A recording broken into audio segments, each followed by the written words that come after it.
Okay, friends, I am coming to you from my house today. Today is day 3 of Deuteronomy, chapter 2. Kind of fun coming to you from my house. For those of you that are newer to these deals, these videos started during the pandemic from my house. The fact that I even have a tripod now, that's a huge tech upgrade from the way this whole deal started. This is a bit fortuitous because we didn't plan it this way, but I recorded it last week. We had a bit of an issue with a memory card.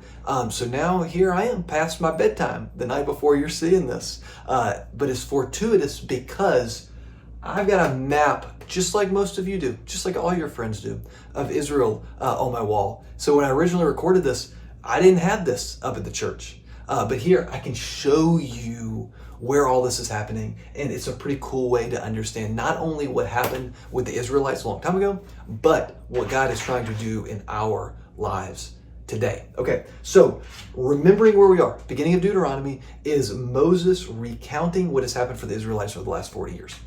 Go back to the beginning of Exodus, and the Israelites are slaves in Egypt. God miraculously frees them through the Red Sea, frees them from slavery, and they are sent into the Sinai Peninsula where they camp out, travel around for 40 years. The purpose of that time is to teach them how to live with God, to teach them how to live as a free people before they enter into the promised land, which we now call Israel, to live as free people.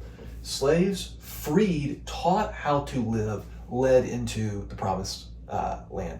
That's what happens to them over these 40 years. This part transitioning into the Holy Land hasn't happened yet. This stuff is what he's recounting. This is what he's saying we're moving towards. So where are we in Deuteronomy chapter 2? I'm going to let my dog in real quick. Where we are, sorry, I told you, those of you who've been around for a while, old school. Okay, this is Lucy. Deuteronomy chapter 2. In chapter 1, the Israelites get to Kadesh Barnea, where they have the opportunity to go into the Holy Land. They're scared for a variety of reasons, and they refuse to go in, and they're sent back away, which is the beginning of chapter 2. Then we turned and journeyed into the wilderness in the direction of the Red Sea, as the Lord had told me. So after they don't go into the Holy Land, after they choose not to do that, even though God has told them this is a good idea, then God tells Moses, go back into the wilderness. Well, what happens there? Well, there's a lot that happens there, and we'll read more about that. It's also back in Exodus, because again, this is a recounting, but it's more preparation, because they obviously need more preparation to be ready to enter into the promised land. How long does that last? Go down to verse 14. And the time from our leaving Kadesh Barnea until we crossed the brook at Zered was 38 years. So not the brook at Zered, the brook Zered. Somewhere over here east of the Dead Sea and the Jordan River. We don't know which brook they called Zered at the time. That hasn't been passed down to us. But crossing the brook Zered is a moment where Moses knows we're getting ready to have our second chance at going into the Holy Land. Moses isn't going to be able to go. It's a different story. But between when they refuse to go in and they get a second chance at going in is how long? 38 years. Now, do a little math with me. They wandered around for 40 years total. They wandered around 38 years after their first chance. So their first chance to get into the promised land came how far into this journey? Just 2 years. God's original plan was them to be freed, then to receive the law at Mount Sinai, learn some things, and then be in the promised land in 2 years. But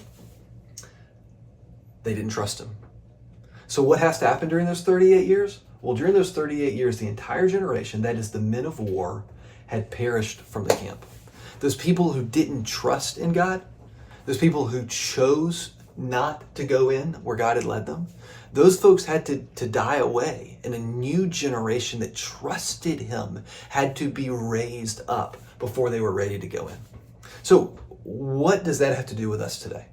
What happened with the Israelites is they were freed, taught how to live as free people. They then had to, as a group, the lack of trust had to die. and then they were ready to go in and live as free people. I don't know exactly how this relates with you, but with me, this relates in a big time way. We're talking about cultivate this year, how we want to be people who are growing in love, joy, peace, patience, kindness, goodness, faithfulness, and gentleness and self-control. That's like the promised land. The promised land is heaven, and in this life, the promised land is being someone who really fully is turned over to love, along with joy and peace and all of those other things. But man, there are ways in which I am a slave. I'm a slave to my selfishness. I'm a slave to my sin. I'm a slave to hurt and to things that have happened to me in the past. I'm a slave to those things. I need to be freed of those things, and I need to be taught how to live as a free person. I need to be saved by Jesus, freed from my sin, all those things. And I need to be taught how to live in the way of Jesus, that I might experience the fullness of what he has for me in this life. Obviously, what happens with the Israelites has a real connection into our salvation, right? Just as they passed through the waters of the Red Sea, we pass through Jesus' sacrifice on the cross, right? To be saved for the promised land. But it happens with us in this life now also. He wants for us the promised land of being men and women, teenagers and kids who are overflowing in the fruit of the Spirit, love, joy, peace, patience, kindness, faithfulness, gentleness, self-control, all of those things. But he has to do that work. He has to save me from my selfishness. And then I have to be willing to be formed. The lack of trust in me has to die away. There are ways in which I need to be in the wilderness, that I might be transformed and changed and prepared to live this life. How is it that you feel God pulling you towards this life, and what might need to happen in your life now to be ready for him to do this work in you? God bless you, friends. I'm going to bed. Keep with your reading. Let's keep with this study in Deuteronomy. I hope that you're learning a lot already. I know that this is something that God can really use in all of our lives. So God bless you, and I'll see you next time.